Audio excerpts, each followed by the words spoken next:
కుటుంబ రాజకీయాల నుంచి వారసత్వ రాజకీయాల గురించి మాట్లాడుతుంటారు.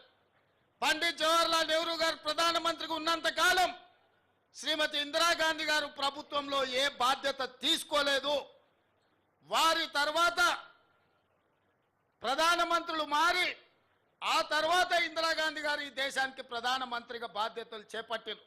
నేను ఇవాళ అడుగుతున్నా, ఇవాళ దళితులు, గిరిజనులు, ఆదివాసీలు, మైనారిటీలు తమ ఇళ్లల్లో తమ కుటుంబ సభ్యుల ఫోటో ఉన్నా లేకపోయినా ఇందిరమ్మ ఫోటో పెట్టుకొని ఒక దేవతలాగా పూజిస్తున్నారు. అంటే బ్యాంకుల జాతీయకరణ చేసింది శ్రీమతి ఇందిరాగాంధీ గారు. ఆనాడు కొంతమంది ఆగర్భ శ్రీమంతులకే బ్యాంకులు అందుబాటులో ఉంటే ఆ బ్యాంకులను జాతీయకరణ చేసి దళితులకు, గిరిజనులకు బ్యాంకుల్లో ఖాతాలు తెరిచి బ్యాంకుల నుంచి మద్దతు ఇచ్చి వాళ్ళ అభ్యున్నతి కోసం పనిచేసింది శ్రీమతి ఇందిరాగాంధీ గారు. రాజభరణాలు రద్దు చేసింది శ్రీమతి ఇందిరాగాంధీ గారు. స్వతంత్ర కంటే ముందు రాజ్యాలు ఉన్న రాజులకు రాజభరణాలు ఇవ్వడం ద్వారా దేశం యొక్క ఆర్థిక సంపద రాజులకు పంచి పెడుతుంటే రాజభరణాలు ఇక చెల్లవు, రాచరికపు ఆనవాళ్ళు ఉండొద్దు అని ఇందిరమ్మ రాజభరణాలు రద్దు చేసి పేదలు కట్టే పన్నులు అత్యంత నిరుపేదలకు పంచాలన్న ఆలోచన చేసింది శ్రీమతి ఇందిరాగాంధీ గారు అన్న సంగతి ఇవాళ చెప్పాలి. ఒకప్పుడు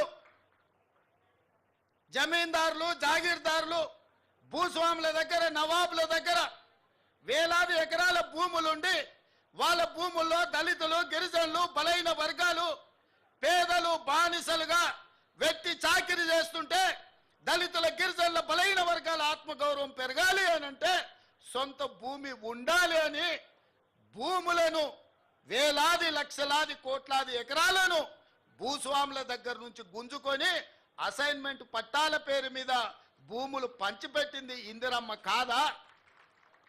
ఇవాళ ఈ రాష్ట్రంలో 25 లక్షల ఎకరాలు అసైన్మెంట్ పట్టాల పేరు మీద భూములు ఇచ్చిండ్రు. ఇవాళ దళితులు, గిరిజనులు ఆత్మగౌరవంతో సొంత ఊర్లో, సొంత ఇంట్లో, సొంత భూమిలో దుక్కి దున్నుకొని బుక్కెడు అన్నం తింటుండ్రు. అంటే అది ఇందిరమ్మ ఇచ్చిన వరం అన్న సంగతి నేను ఈరోజు చెప్పదలుచుకున్నా.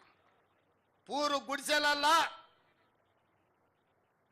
పేదరికంలో దాపు లేకుండా బతుకుతున్న వాళ్లకు ఇల్లు ఇవ్వాలి, మీ సొంత ఇల్లు ఉండాలి, మీ గ్రామంలో మీరు ఆత్మగౌరవంతో బ్రతకాలి అంటే మీకు సొంత ఇల్లు ఉండాలి అని ఇండ్ల పట్టాలిచ్చి సొంత ఇళ్ళనిచ్చి ఇందిరమ్మ ఇళ్ళని కట్టించింది ఇందిరమ్మ కాదా? ఇవాళ పేదల కోసం అసైన్మెంట్ సీలింగ్ యాక్ట్ను తీసుకొచ్చి లక్షలాది ఎకరాల భూములను పేదలకు పంచిండ్రు. పోడు భూములను, పోడు పట్టాలిచ్చి ఆదివాసీలను, గిరిజనులను ఆదుకున్నది. ఇవాళ మా లంబాడే సోదరులు రవీంద్రనాథ్ ఈడ ఉన్నాడు. లంబాడాలని ఎస్టీలలో చేర్చింది ఇందిరమ్మ కాదా? ఇవాళ ఎస్టీ రిజర్వేషన్లు డాక్టర్లు, లాయర్లు, ఇంజనీర్లై, ప్రజాప్రతినిధులై చట్ట సభలలో ఎమ్మెల్యేలు, ఎంపీలు, మంత్రులైన గిరిజన సోదరులారా, లంబాడి మిత్రులారా, ఇవాళ మీ అభ్యున్నతికి కారణం ఇందిరమ్మ కాదా అని నేను అడుగుతున్నా. ఇవాళ ఈ దేశంలో రిజర్వేషన్లు ఇచ్చి రిజర్వేషన్లు తెచ్చింది కాంగ్రెస్ పార్టీ. పండిత్ జవహర్లాల్ నెహ్రూ ఇందిరమ్మ కాదా అని నేను ఈరోజు ఆలోచన చెయ్యమని అంటున్నా.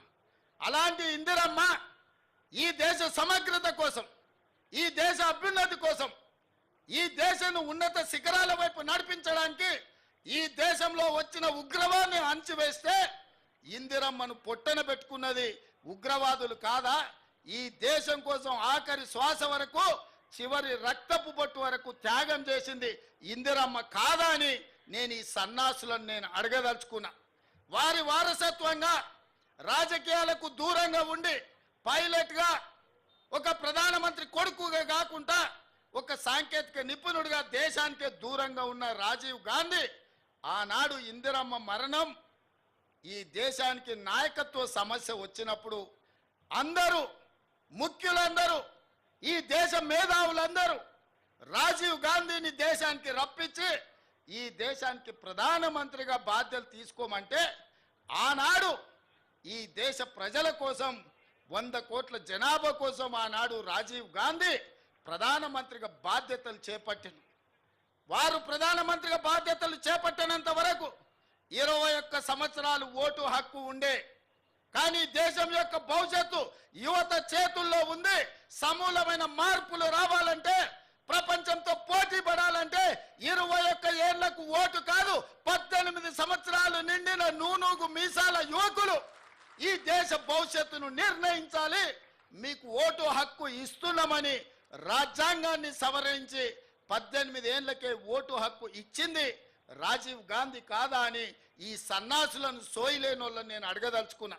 ఇదే కాదు, మహాత్మా గాంధీ గారు ఒక మాట చెప్పిండ్రు, ఈ దేశం యొక్క ప్రాణం గ్రామాలలో ఉంది, ఈ పంచాయతీలే పట్టుగొమ్మలు ఈ దేశానికి అన్నారు.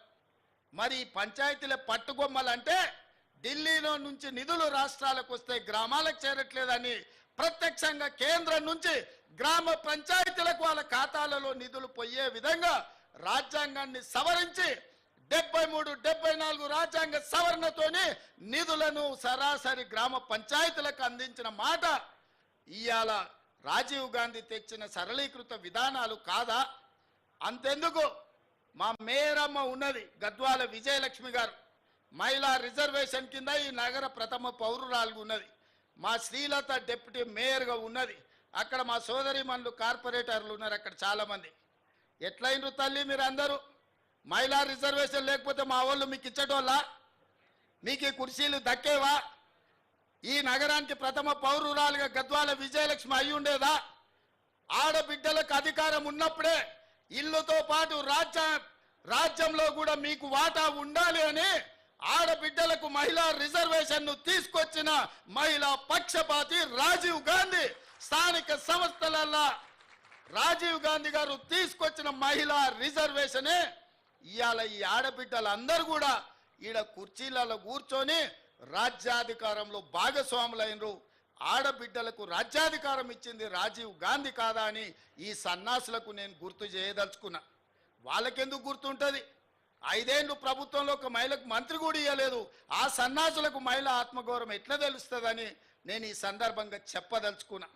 అలాంటి రాజీవ్ గాంధీ ఈ దేశంలో సాంకేతిక విప్లవం వచ్చినప్పుడే, ఈ దేశానికి కంప్యూటర్ను పరిచయం చేసినప్పుడే ఈ దేశం బాగుపడుతుందని, ఈ దేశాన్ని 21వ శతాబ్దంలోకి నడిపించాలి అంటే కంప్యూటర్ యుగం రావాలి అని ఇవాళ మనం వాడుతున్న సెల్ ఫోన్లు కానీ కంప్యూటర్లు కానీ ఈ దేశానికి పరిచయం చేసింది రాజీవ్ గాంధీ గారు కాదా అని నేను అడుగుతున్నా. ఈరోజు శామ్ పిట్రోడా బతికే ఉన్నాడు. ఈ సాంకేతిక విప్లవం